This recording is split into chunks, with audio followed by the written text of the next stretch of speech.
Capítulo 41. 2 anos se passaram. Um dia, o rei do Egito sonhou que estava de pé na beira do rio Nilo. De repente, saíram do rio 7 vacas bonitas e gordas, que começaram a comer o capim da beira do rio.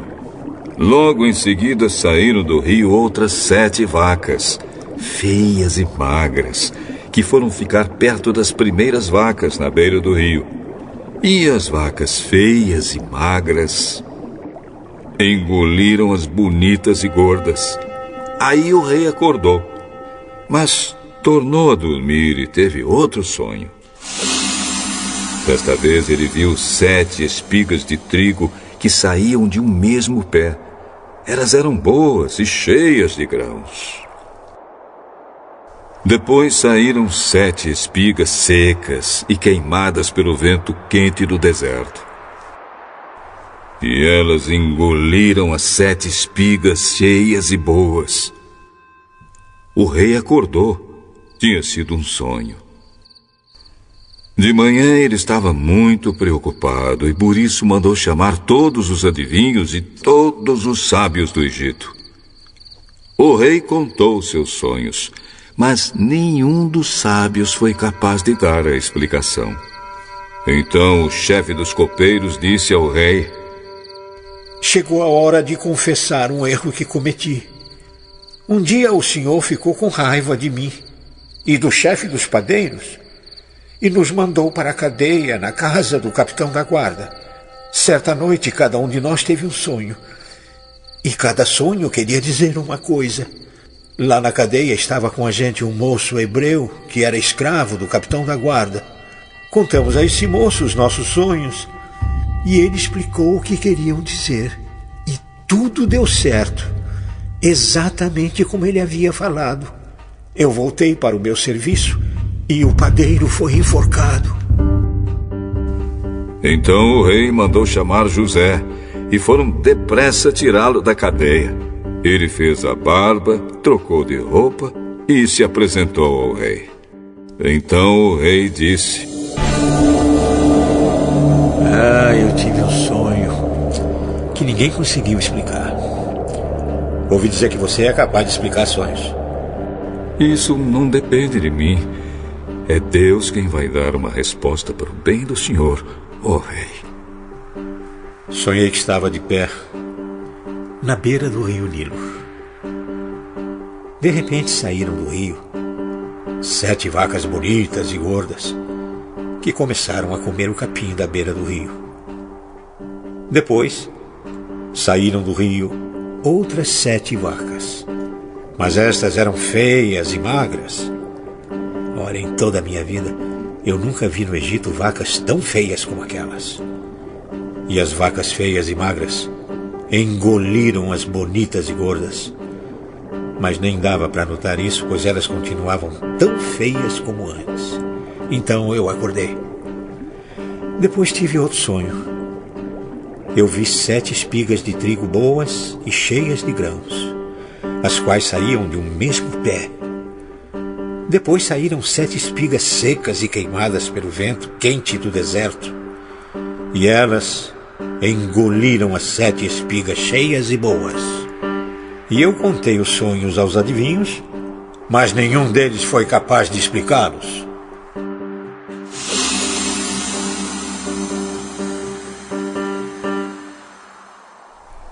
Os 2 sonhos querem dizer a mesma coisa.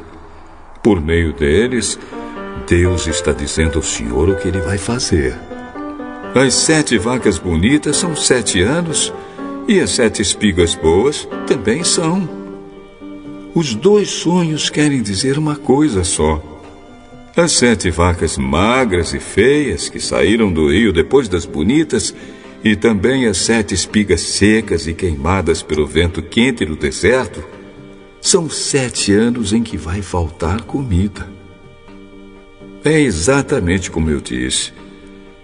Deus mostrou ao Senhor, ó rei, o que ele vai fazer. Virão 7 anos em que vai haver muito alimento em todo o Egito.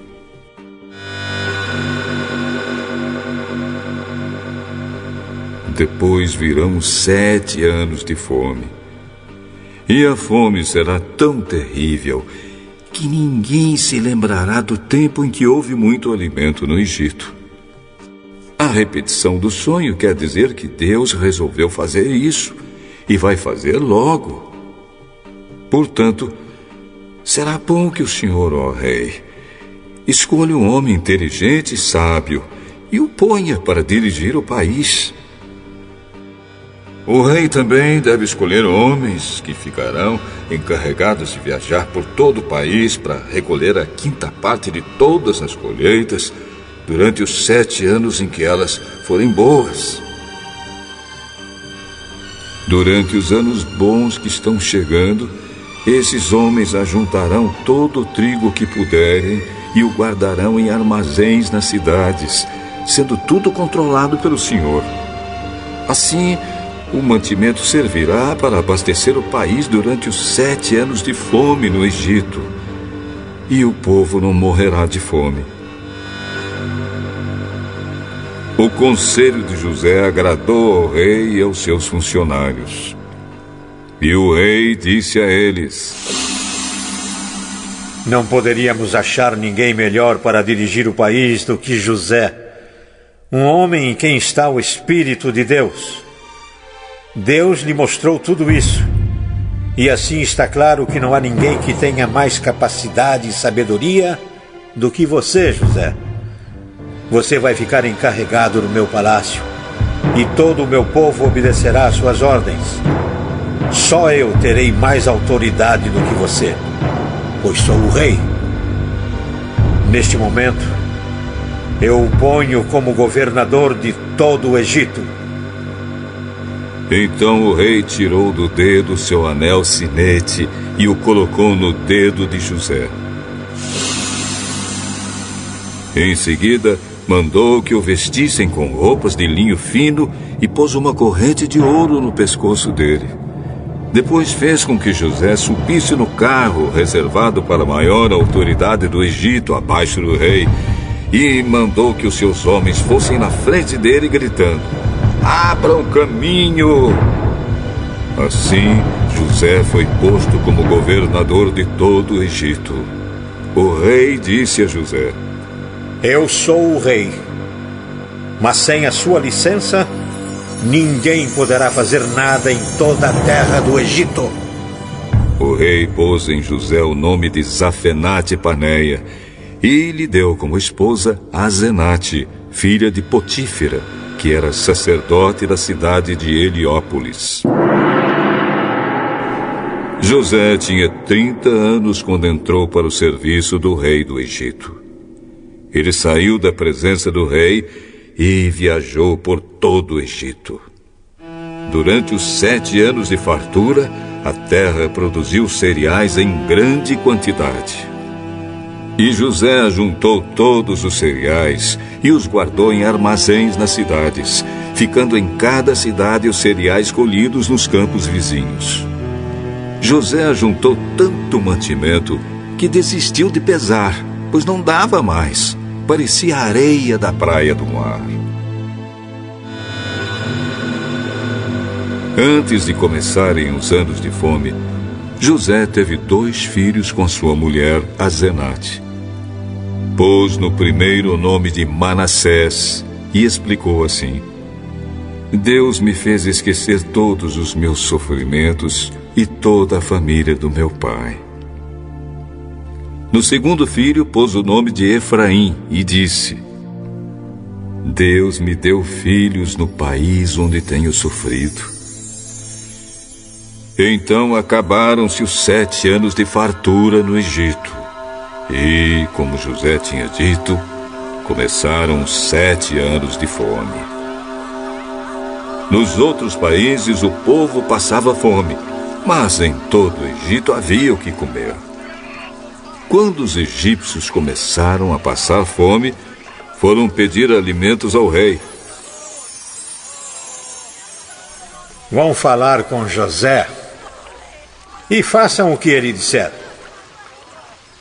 Quando a fome aumentou no país inteiro, José abriu todos os armazéns e começou a vender cereais aos egípcios. E de todos os países vinha gente ao Egito para comprar cereais de José, pois no mundo inteiro havia uma grande falta de alimentos.